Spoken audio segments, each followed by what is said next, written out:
வணக்கம். நான் உங்கள் அட்வொகேட் இப்போ என்னென்னு பார்த்தீங்கன்னா, எல்லாருக்கும் தெரியும் தமிழ்நாடு வெற்றிக்கழகம் புது கட்சி ஆக்சுவலி ஸ்டார்ட் பண்ணி 1.5 வருஷம் நம்ம ஆகுது, 1 வருஷம் ஆகுது. என்னென்னு பார்த்தீங்கன்னா, ஃபஸ்ட்டு விக்கிரவாண்டியில் நடத்தினாங்க மாநாடு, நல்லா பிரபலம் பேச வச்சு.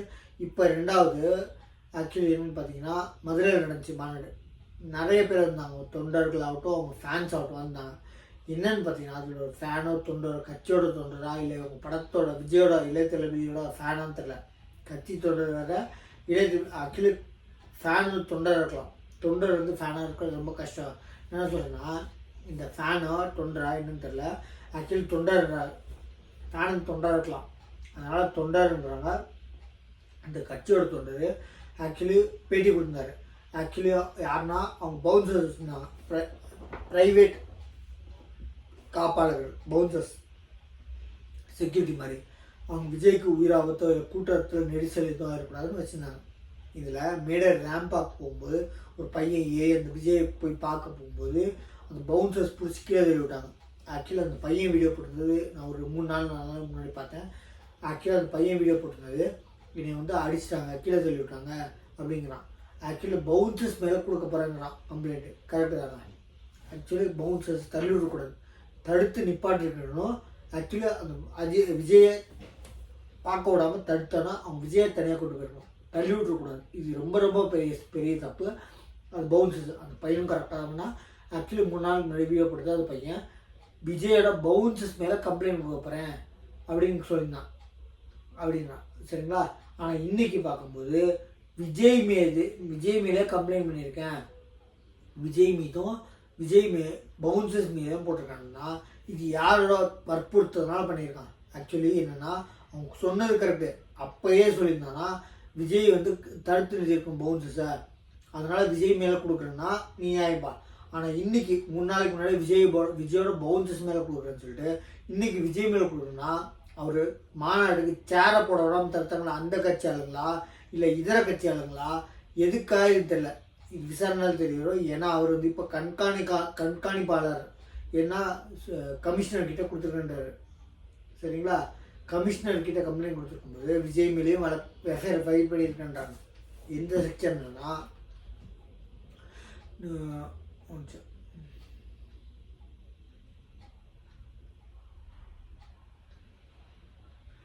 115 சப்கிளாஸ் 2 பிஎன்எஸ். என்னன்னு பார்த்தீங்கன்னா அந்த பையன் இப்போது ஃபஸ்ட்டு எஃப்ஐஆர் கம்ப்ளைண்ட் கொடுக்குறேன் அப்படின்னு சொன்னது விஜயோட பவுன்சர்ஸ் மேலே சரிங்க. அது அன்றைக்கே வந்து விஜய் தப்பு செஞ்சிட்டாரு, பவுன்சர்ஸ் நான் என் மேலே தப்பு, நான் பவுன்சர்ஸ் தாண்டி நான் போயிடக்கூடாது, விஜயை பார்க்க ஒரு ஆர்வத்தில் போயிட்டேன், அந்த பவுன்சர்ஸ் தடுக்கிறத விட்டு என்னை தள்ளி விட்டாங்க, தூக்கி போட்டாங்க ரேம்ப்லேருந்து அப்படின்றாங்க. அப்போ அன்றைக்கே வந்து விஜய் மேலே கம்ப்ளைண்ட் கொடுக்குறேன்னா விஜய் தப்பு செஞ்சிட்டாரு அப்படின்னு சொன்னால் நியாயம்.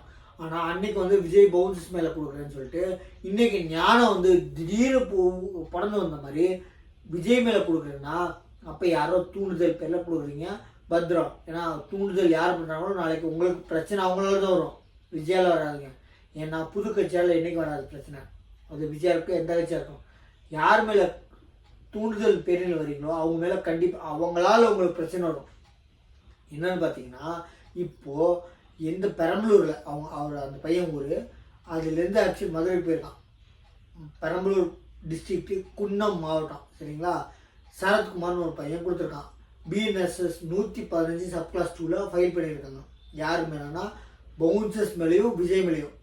இது என்ன யாரோட வற்புறுத்தல் பொறுத்திருந்து, ஏன்னா இப்போ தர்மஸ்தலா கொலை விஷயம் தெரியும், நிறைய பேர் கற்பழிச்சு கொண்டுட்டாங்க, நிறைய பணங்கள் நானே போச்சுன்னு சொல்லி இப்போது அவங்க அப்ரூவ் இருக்காங்க. யாரும் ஒரு 2-3 பேர் சேர்ந்து கம்ப்ளைண்ட் பண்ணாங்க. ஆக்சுவலி கம்ப்ளைண்ட் பண்ணது ஒரு ஆள் நான் தான் போச்சேன்னு சொல்லிட்டு நிறைய போனாங்க. இந்த ஒரு பொண்ணை காரணம்னு சொல்லிட்டு அவங்க அம்மாவே சொல்லியிருக்காங்க.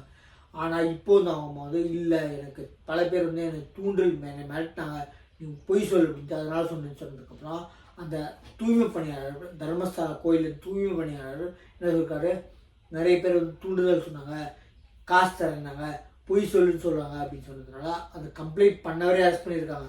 அப்போது யார் தூண்டீர் பண்ணுறீங்களோ அவங்களால உங்களுக்கு உயிர் ஆபத்து இருக்குது, நல்லா பார்த்துக்கோங்க. உங்களால் உயிர் ஆபத்து பல பிரச்சனைகள் வரும். ஏன்னா இன்றைக்கி ஜெயிக்கிறாரோ இல்லை, நின்றுட்டதுக்கப்புறம் எலெக்ஷன் முடிஞ்சதுக்கப்புறம் யார் உங்களை தூண்டுதல் பண்ணாங்களோ நாயை கூட மோசமாக உங்களை மதிப்பாங்க. பிரச்சனை பண்ணவங்களும் பிரச்சனை, யார் தூண்டுதல் பண்ண ஆக்சுவலி பிரச்சனை பண்ணவங்க என்றைக்குமே பண்ண மாட்டாங்க புது கட்சி, அவங்களோட தொண்டர்கள் சரிங்களா. ப்ளஸ்ஸு யார் உங்களை தூண்டுதல் பண்ணாங்களோ அவங்களும் பிரச்சனை பண்ணுவாங்க கண்டிப்பாக. ஏன்னா ஒழுங்காக பண்ணலையே அப்படின்னு உடனே தான் வரும். எஃப்ஐஆர் ஃபைல் பண்ணியிருக்காங்க, அரெஸ்ட் பண்ண மாட்டாங்க. ஏன்னா வந்து அது உண்மையாக போய் விசாரித்து தான் பண்ணுவாங்க. ஏன்னா அந்த லெவலில் இருக்கார். போலீஸ்காரங்களாம் ஈஸியாக பண்ணுற ஒரே ஒரு வேலை, பேச முடியாத இன்ஃப்ளூயன்ஸ் இல்லாதவங்க, பேச தெரியாதவங்க உடனே பிடிச்சி அரெஸ்ட் பண்ணிடுவாங்க. பெரிய பெரிய ஆளுங்களும் எஃப்ஐஆர் ஃபைல் பண்ணி ஆக்சுவலி நியாயப்படி எல்லார் மேலேயும் எஃப்ஐஆர் பண்ணாலும் யார் மேலே பண்ணாலும் விசாரணை பண்ணி தான் அரெஸ்ட் பண்ணுவோம். எல்லாத்தையும் எஃப்ஐஆர் பண்ணுறவங்களுக்கு மேலெல்லாம் அரெஸ்ட் கேரண்டி பண்ண முடியாதுங்க. விசாரணை பண்ணி அது உண்மையாக இருந்துச்சுன்னா மட்டும்தான் அரெஸ்ட் பண்ணணும். ஆனால் நம்மளுங்க பேசல, அவங்ககிட்ட காசு இல்லைன்னா உடனே அரெஸ்ட் பண்ணிடுவாங்க. மேலதிகாரி ஆக்சுவலி நானேங்க மேலதிகாரி மேலே மேலதிகாரிகிட்ட உன்னை பற்றி கம்ப்ளைண்ட் பண்ணால் நீ என்ன போயிட்டே மேலதிகாரி அப்புறம் உன் மேலே எஃப்ஐஆர், உன் மேலே அரெஸ்ட்டு அன்னைக்கே. அப்போது இது ஆக்சுவலி திருச்சி ஸ்ரீரங்கத்தில் பண்ணாங்க. நான் ஒரு ஆக்சுவலி ஒரு லேடி இன்ஸ்பெக்டர் மேலே கம்ப்ளைண்ட் பண்ணியிருந்தேன். யார்கிட்ட? கமிஷனர்கிட்ட. அந்த லேடி இன்ஸ்பெக்டர் என் மேலே நீ கம்ப்ளைண்ட் பண்ணிட்டியான்னு அடுத்த ஒரு 3 மணி நேரத்தில் எஃப்ஐஆர், அதுக்கப்புறம் அந்த எஃப்ஐஆர் போட்ட ஒரு 2 மணி நேரத்தில் அரெஸ்ட்டு. நல்லா பண்ணிருக்கோங்க. அப்போது என்னென்னா ஒரு சாமானியர் மக்களுக்கு எங்கே நியாயம்? அப்போது யார் தூண்டுதல் மேலே அவர் பண்ணியிருக்கான்னு தெரியல, பொறுத்திருந்து பார்ப்போம். நம்ம சேனலை சப்ஸ்கிரைப் பண்ணி பாருங்கள். தேங்க்யூ.